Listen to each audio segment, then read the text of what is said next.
you're really trying to hone in on the specifics of your race. And during the other periods of training, like the base and the build, where you're trying to get your fitness and your strength and your endurance and all those things that maybe needed work since your last race.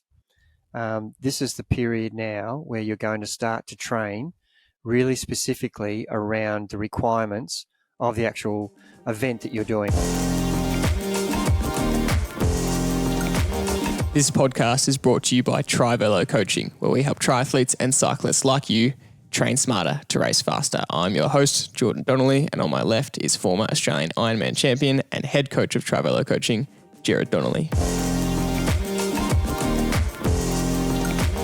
There is a secret formula to perfecting those final weeks of training before your race. A great training program should finish with a training block that makes sure you are totally ready for your race, and the key emphasis is on the word your. We call this the race ready phase, and it needs to be specific to the distance, intensity, and other requirements of the event you've chosen. It's your golden opportunity to dial in your performance and get your body primed for race day. So what needs to happen in the race ready phase? What sessions do you need to be doing, and what does the taper phase look like? There are many parts of this phase that athletes tend to overlook, and there's certainly a lot more to it than trying to cram in as much last minute fitness as possible. So today we're going to talk about how to structure your final training block to guarantee results. One final reminder before we get into the episode, this is the last week to get 15% off access to any Science in Sport product. There's gels, bars, carbon protein mixes, all available to help you fuel yourself properly. So go to scienceinsport.com and use the code TRIVOLPodcast, SIS, when you check out. Sorry, that's scienceinsport.com.au. As always, this episode is brought to you by our proud sponsor, Giant Australia. For all your bike training and racing needs, ride life,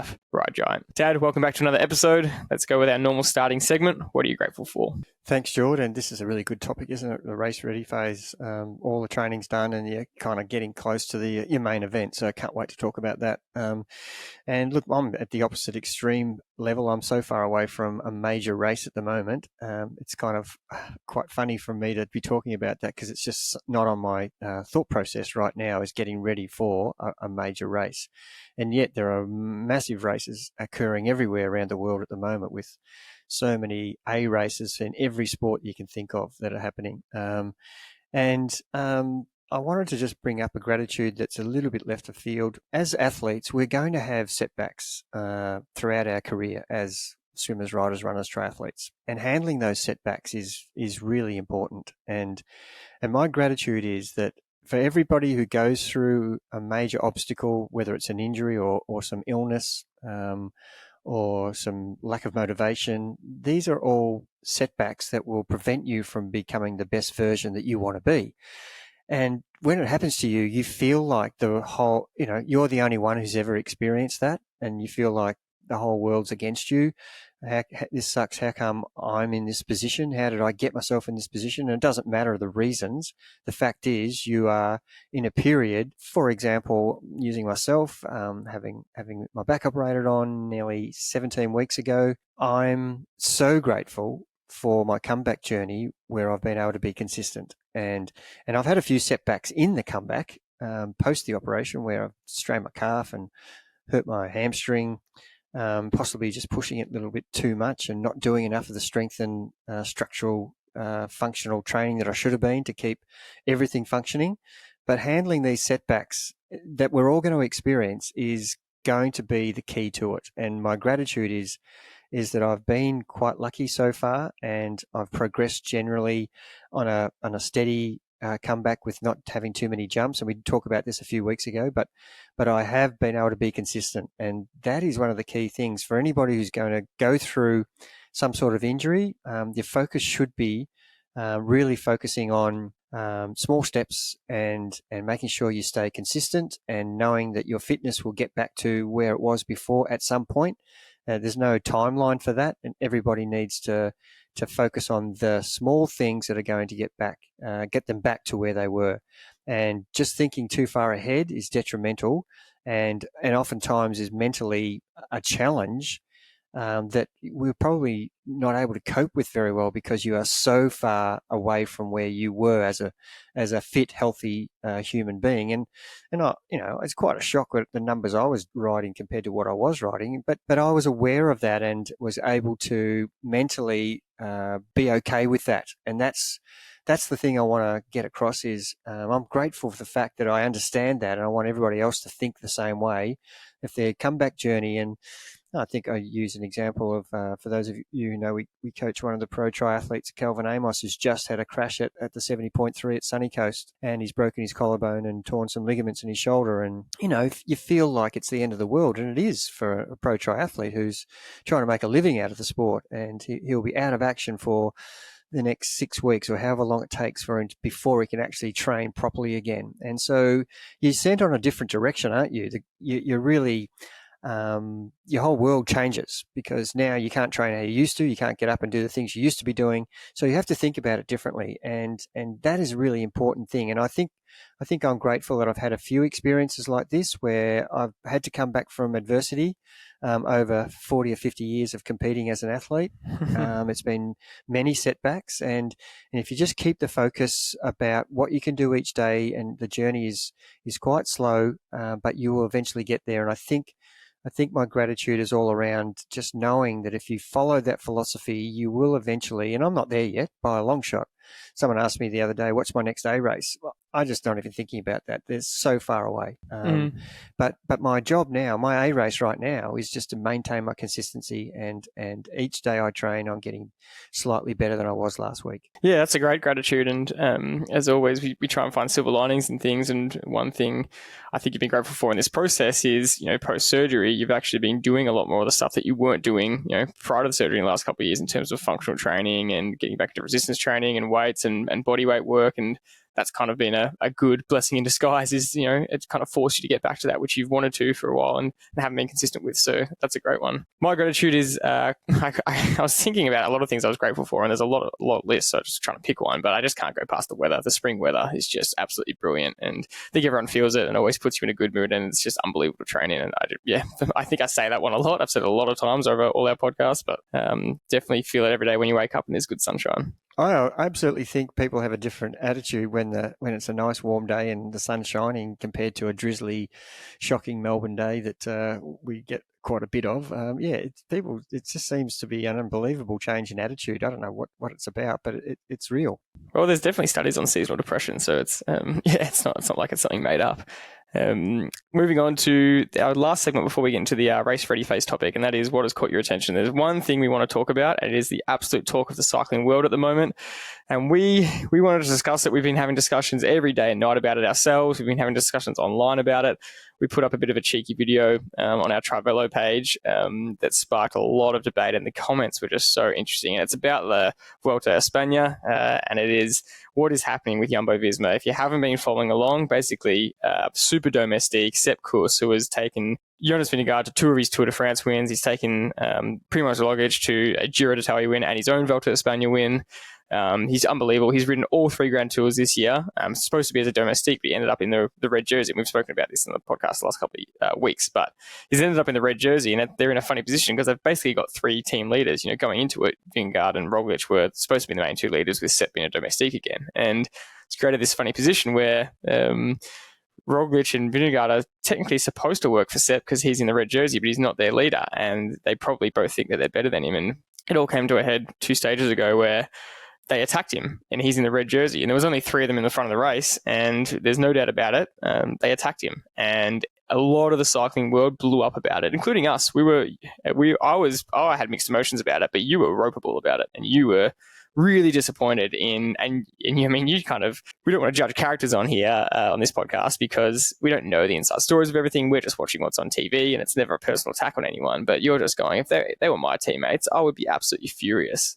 So let's talk about kind of what's unfolded here and why we think this was the wrong move by Jumbo, and unpack that. And look, everyone can have their own opinion. No one knows what's going on behind closed doors with them, but we thought it was disappointing to see, after all the work Sepp had done for them to turn around and almost try and attack him like that. And they didn't even take the red jersey off him. So, yeah, great summary of what's happened. And as you said, it's really clear. These are just our opinions. And take it for what it is. This is the way we would go about it, and it's not necessarily the way Jumbo Visma are going about it. There's a few main points that I want to get across. People have saying the main comment for people defending what Vingegaard and Roglic have been doing is that the best rider should win. And technically, that's actually correct. The best rider should be the one that the whole team rides for. And the main point I want to make to that is this is not an individual sport. This is a team sport. And if Roglic and Vingegaard or Pogačar or Remco didn't have their team around them, they would have a lot harder time achieving the results that they have. So you can say what you like as the best rider should win, but the best rider wins because of the team around him, surrounding him. And that's the point that really gets up my nose is you are not clearly understanding. You're almost thinking, and I'm talking about Roglic and Vingegaard actions, which was to attack Sepp Kuss when there was no other teams or riders in there. They were already clear. There was only 3 of them left on that climb. And if there's other riders around, then fair enough, you should possibly try to beat them to win the stage. But when there's only you 3 left in the one team, and you're 3 minutes clear in the top 3 in the race, and there's no pressure, this would have been an unbelievably goodwill for all 3 of them to ride up the last 2K together, arm in arm, come across the finish line, and whoever's bike crossed the line first, well done, or give it to someone who hasn't won many of the stages, give it to Roglic or whatever they decided, but show unity and ride together. There was no need for them to ride away from Sepp Kuss. And interesting, he made a comment on his microphone, and we don't really know what he said, and it's been predicted that he said go, which is very generous thing to say from him. I'm not convinced of that. I feel like Jumbo wanted that straight away. They tweeted it out straight away saying Sepp's given the all clear, and I don't know if that was a media stunt or maybe he did, but he's just being too nice. Could have been misinterpreted. No. Yeah. I'm getting dropped.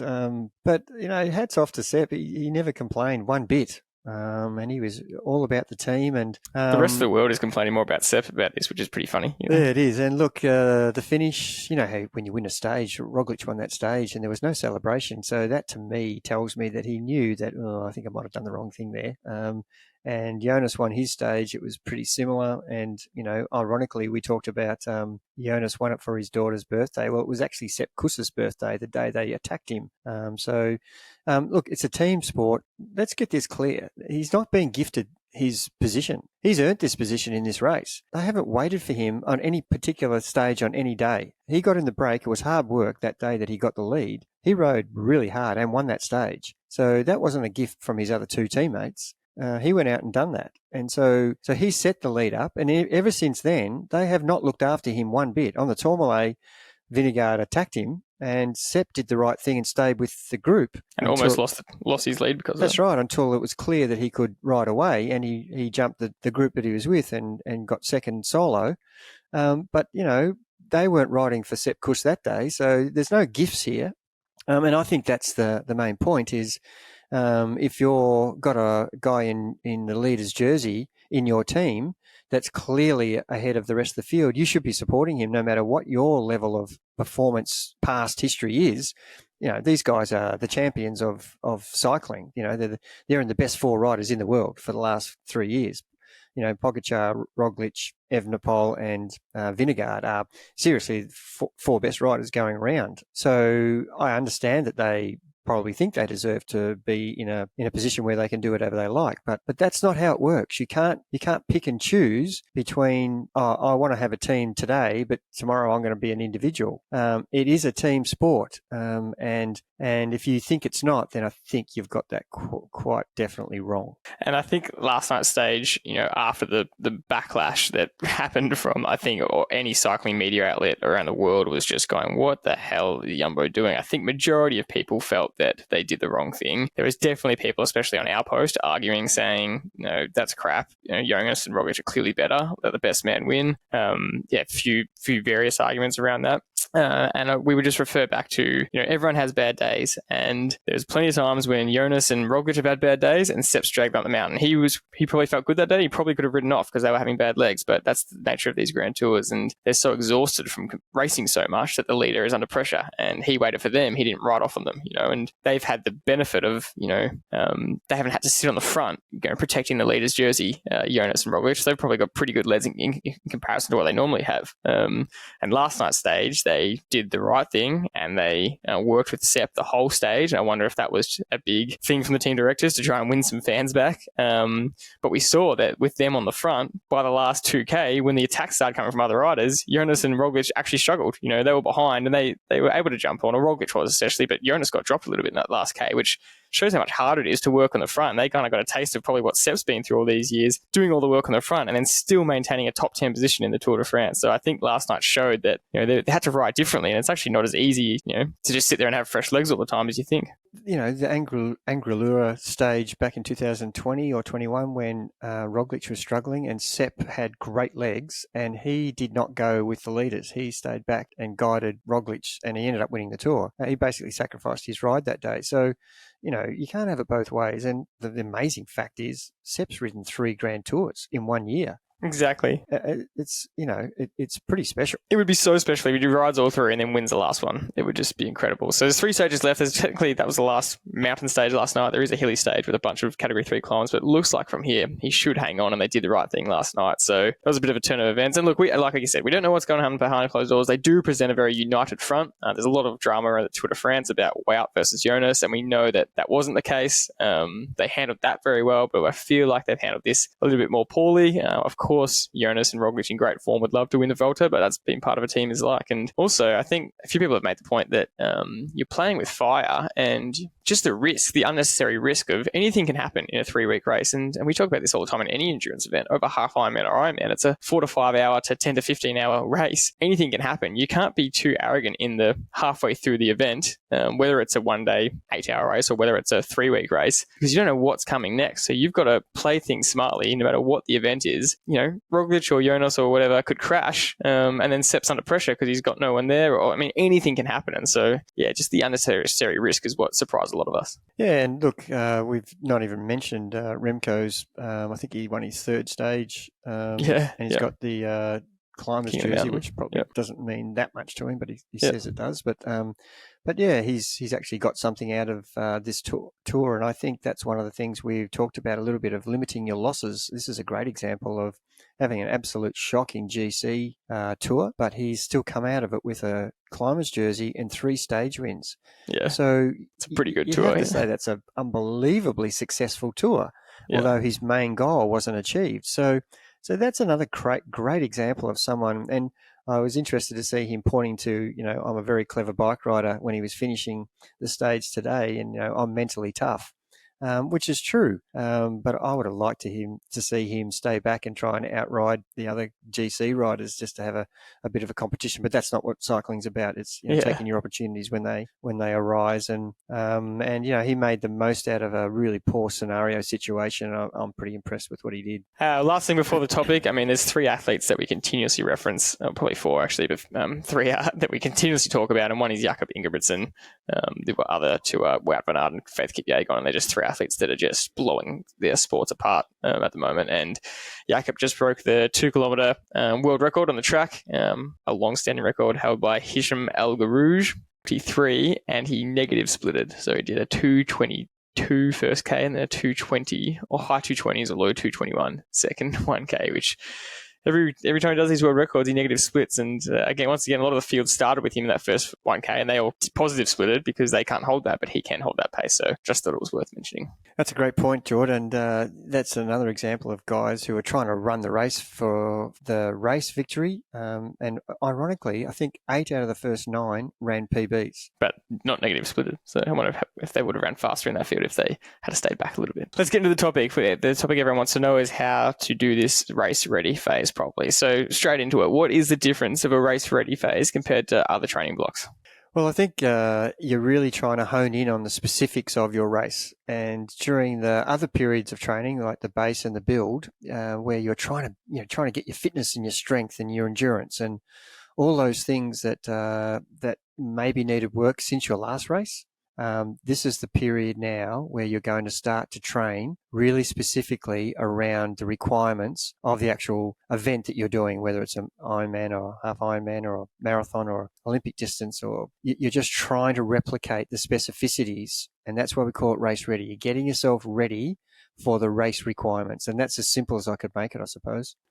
Yeah, and I guess the main point is you're coming from that build phase and that base phase, and this race ready phase is only going to work as well as possible or more effectively if you've done that previous phase successfully. If you haven't got that strength and endurance built up properly behind you, then the race ready phase becomes so much less effective. Yeah, and we really have seen that in a lot of examples of the athletes we coach. The ones who come on to a 12-week program instead of, for an Ironman, a 26-week program, we've got no control over that previous 14 weeks. And they may have done a really good base and build phase. They may not have. So the race ready phase is really determined by how well you do that preliminary training, the preparation work you do so that you can start honing your skills for what the requirements of the race are.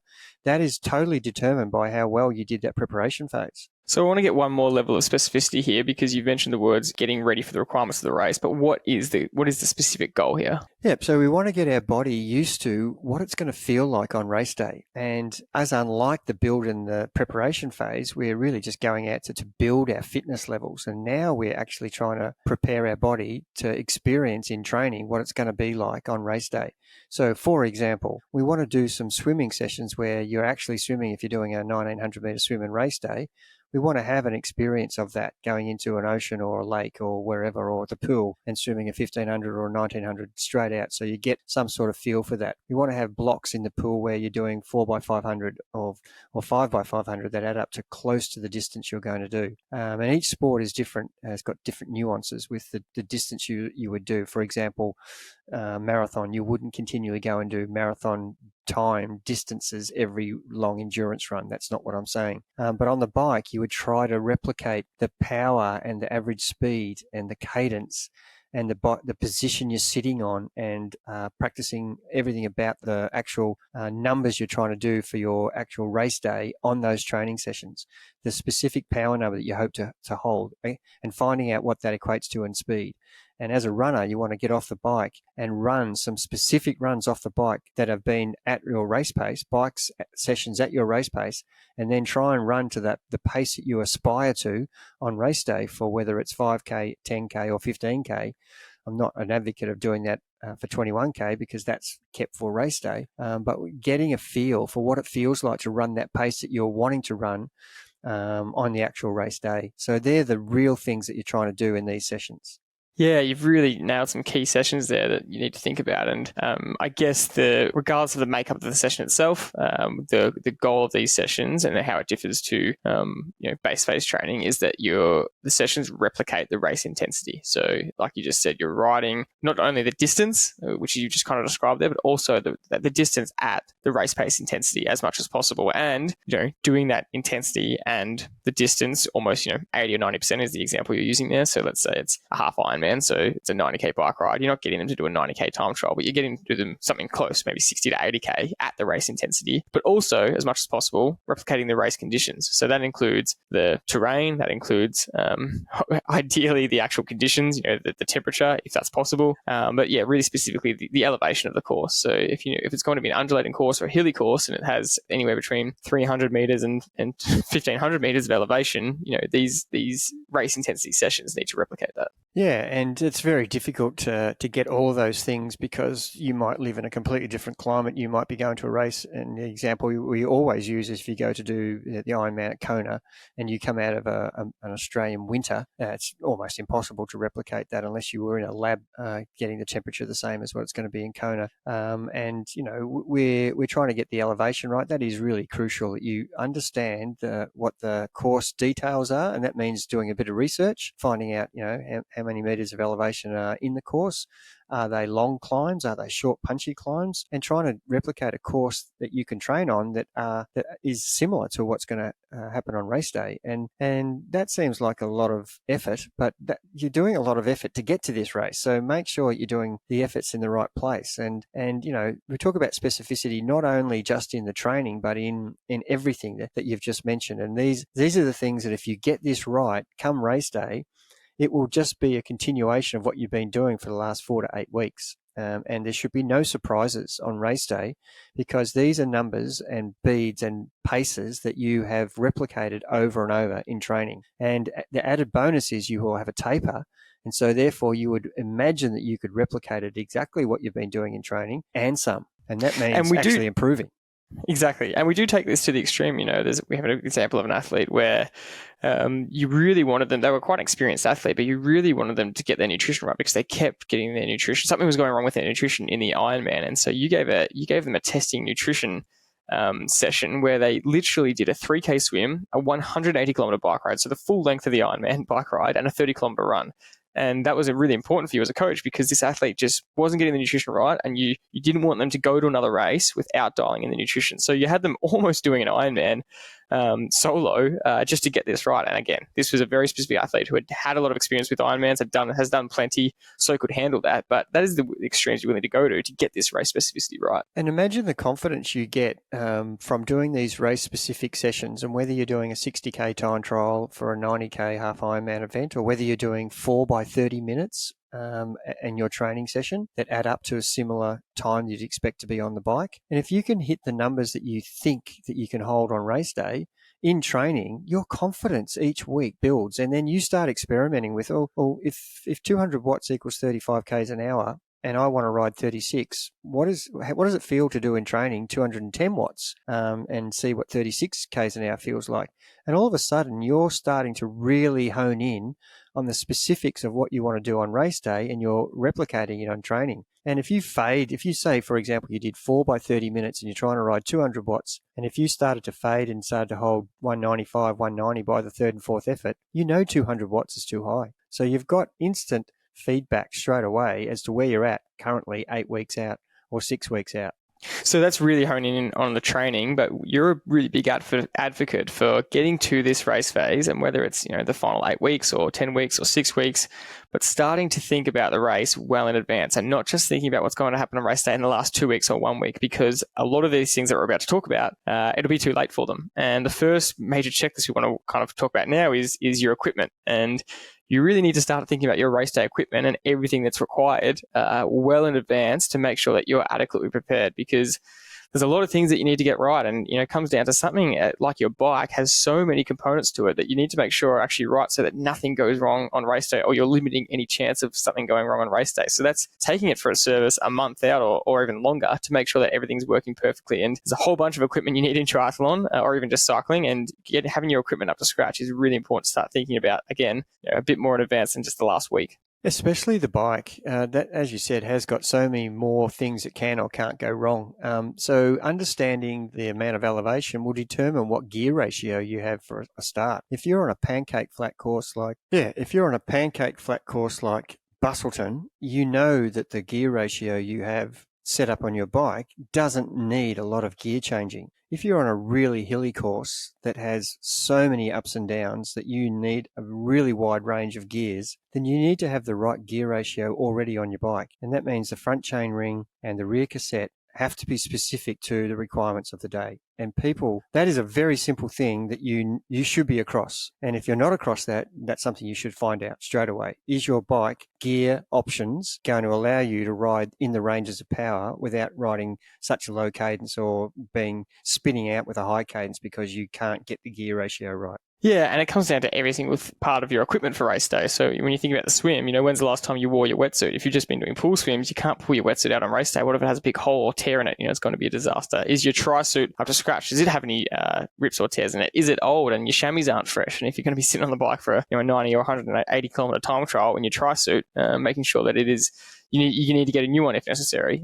Making sure your running shoes aren't at the end of their lifespan, and if you've done 300 Ks in them, especially the new race shoes, that's probably too much. And if you're going to get new shoes or new bike shoes, or your cleats are too worn, these are all things that you need to start thinking about. Your race wheels, do they run perfect? Do they not rub against your bike with the race setup? Are your brakes and gears all working? What tires are you choosing? What tire pressure are you going to be running on this specific course? Maybe you practice with that tire pressure. And tire pressure is a big one, because your subjective feeling of tire pressure is so interesting, especially if you're deciding to run potentially lower tire pressure, but you're not used to that. It feels really flat, and it kind of can feel slower, even though it's actually not. So doing a full practice, race through routine of trying everything that's going to happen on race day is really important to do weeks out from your race, so that you can identify any gaps in potentially your equipment. Yeah, and I've often had some comments saying, I feel really weird wearing my helmet, my race helmet, in a training day on in amongst all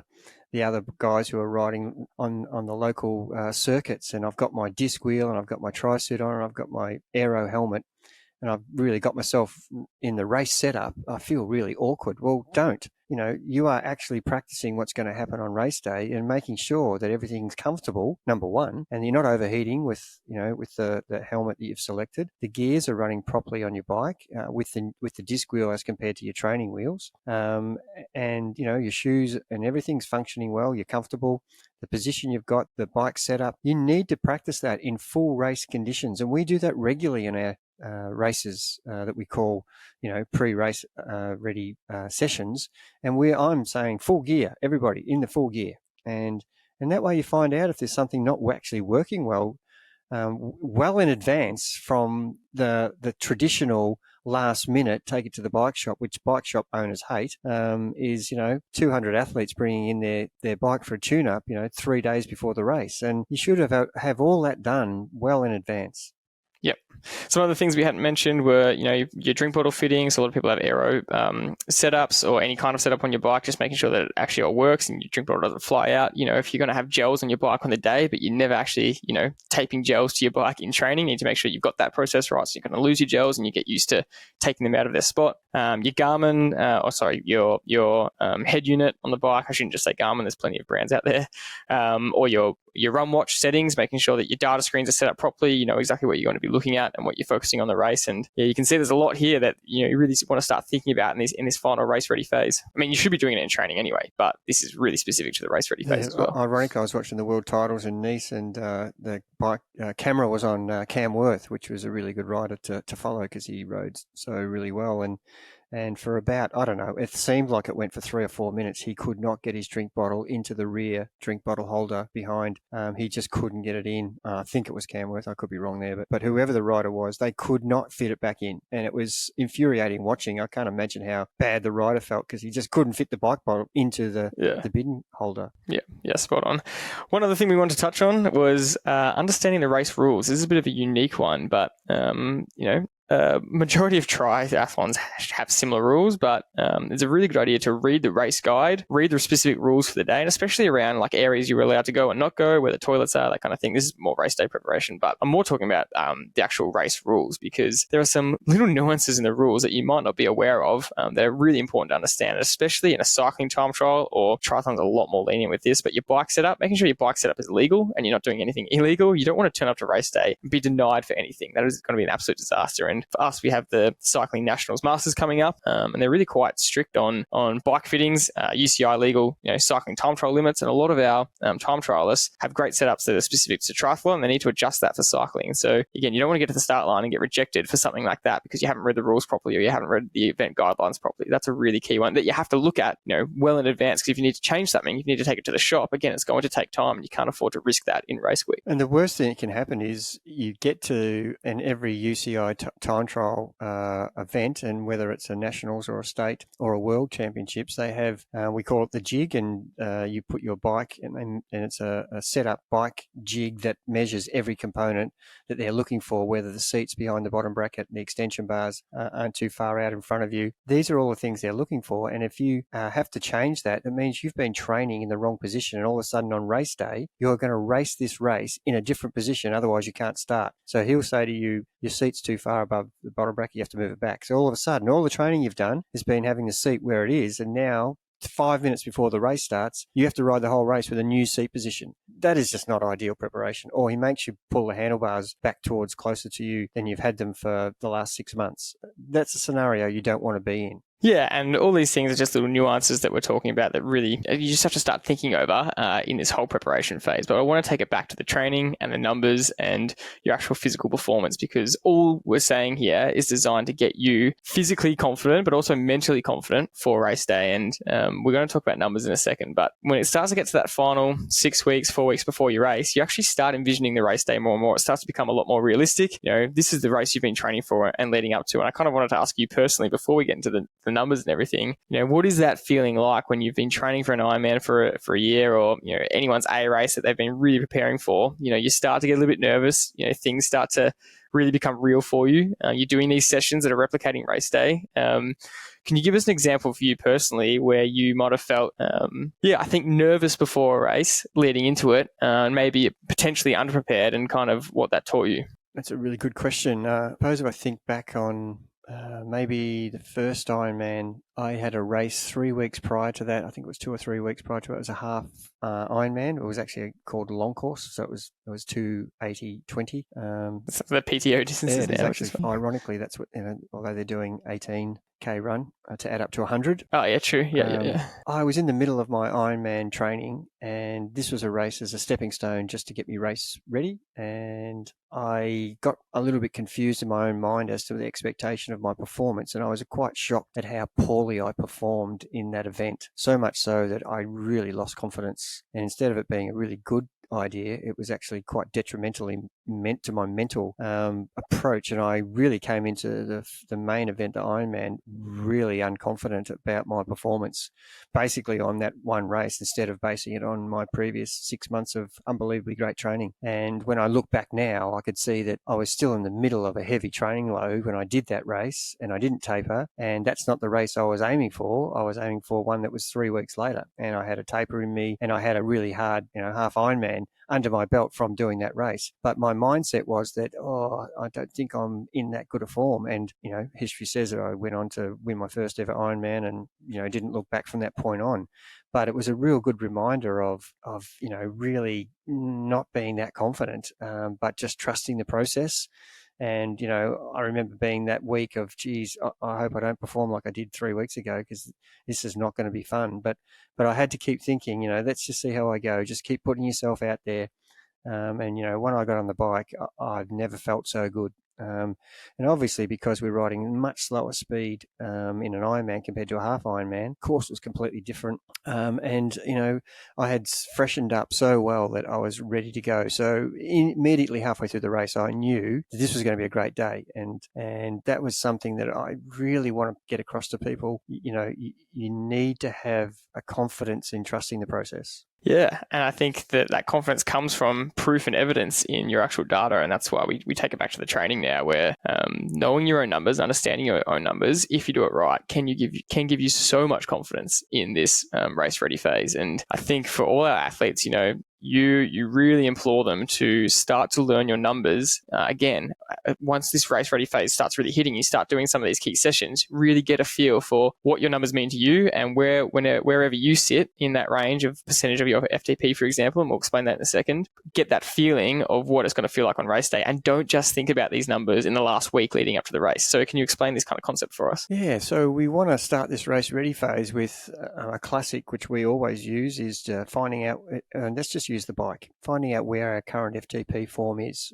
Doesn't matter what happened 6 weeks earlier, but we're say we're 12 weeks out or 8 weeks out, depending on what event you're doing. And we start with what is exactly our FTP number. And from that, I would be wanting for that athlete, and if it was myself, I'd be going, what? Right, I'll just make a number. I've just done 200 watts. And I've got to find somewhere between 80 to 90% of that is going to be my race power. So what is 80% of 200? It's 270 watts, something like that. It doesn't really matter. Sorry, 80% of 200 is 160. 160. I don't know how that was very easy. I don't know how we didn't do that. But just cut that bit out. So we're wanting to find out what our number is for 80 to 90% of that actual FTP. And so straight away we're in race mode. Thought we are actually knowing now that 160 watts is 80% of that 200. So our very next training training session should be focused on, if I want to do 80%, it's 160. If I want to do 90%, it's 180. And they're the numbers that are my range, between 160 and 180 watts. And so very first training session in that 8-week race ready phase, that's what my focus is. And I'm going to see what it feels like to ride 165 or 170, or in training, experiment. I'll ride at 180 for the last effort, and I'll try and ride 160 for the first effort. And then I've got a really good feel of what that experience is like. And then the next week I do that same session, I now know what I did in week 1, and I'm going, well, I think 180 equaled 35 k's an hour and 160 equals 34 k's an hour. And I'm just giving you fictitious numbers here. And so we've got a real clear idea of what 35 k's an hour is in over 90k. It's, 2 hours 30 or 2 hours 35, whatever that number is.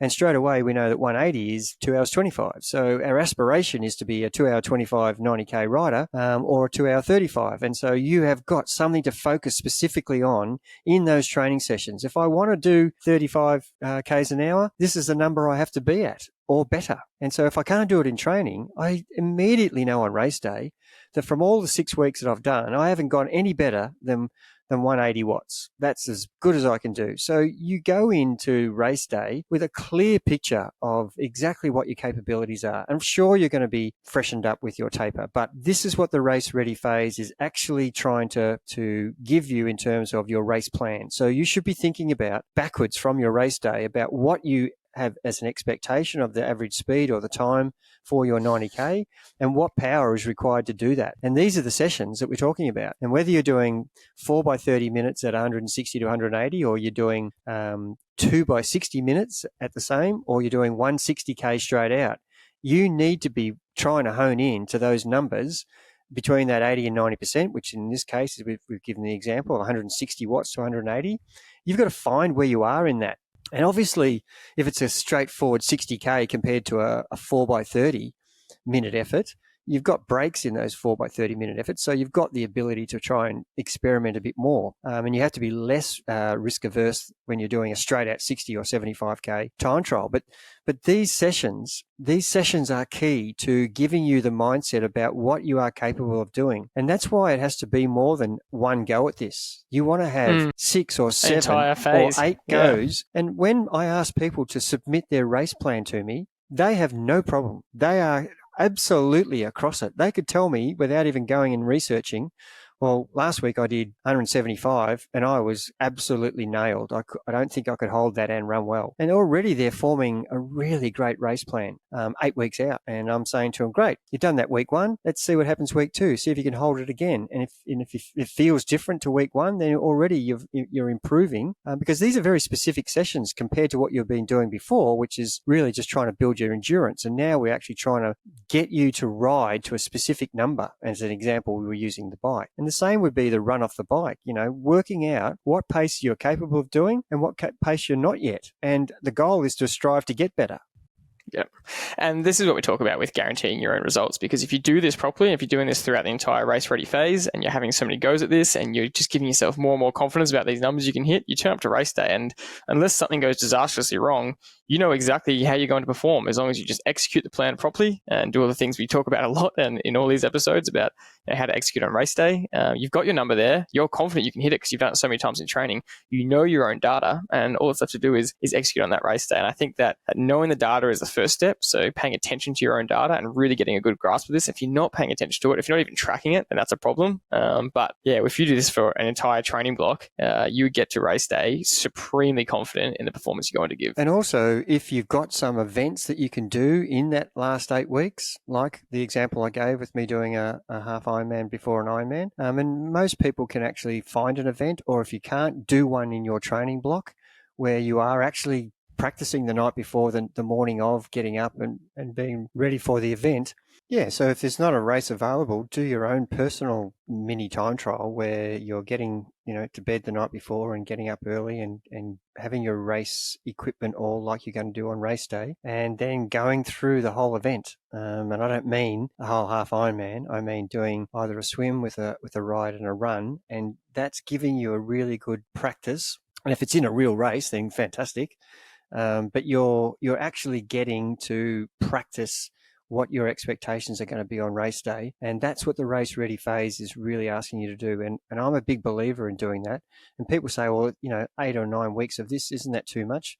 Well, no, you want to be race fit. And look at the examples we use incessantly on all of our podcasts with Ingebrigtsen or these guys doing as many races as they can, so that when it comes to the one that they really want to do well in, they're race ready, they're race fit. And guys who are doing the Grand Tours, they go and do a Dauphiné or something like that pre-stage tour before the tour to get themselves race ready. And that's what we're trying to do here. These training sessions are really mini race ready sessions. They're going to replicate what's going to happen on race day. Yeah, and I guess that final point is this confidence and that at peace mentality you can have when you're doing this right. You come to the final weeks of preparation, you come to the last taper week, and you come to race day, and all this is taken care of mentally, and all the physical work's been done, and you can actually now just look forward to the race. 2 weeks out, you can start to really enjoy the process of getting excited about the race and looking forward to it, because you've done the hard work mentally and physically. You know your numbers, you know what you need to do, rather than the classic case of a student who's well prepared for an exam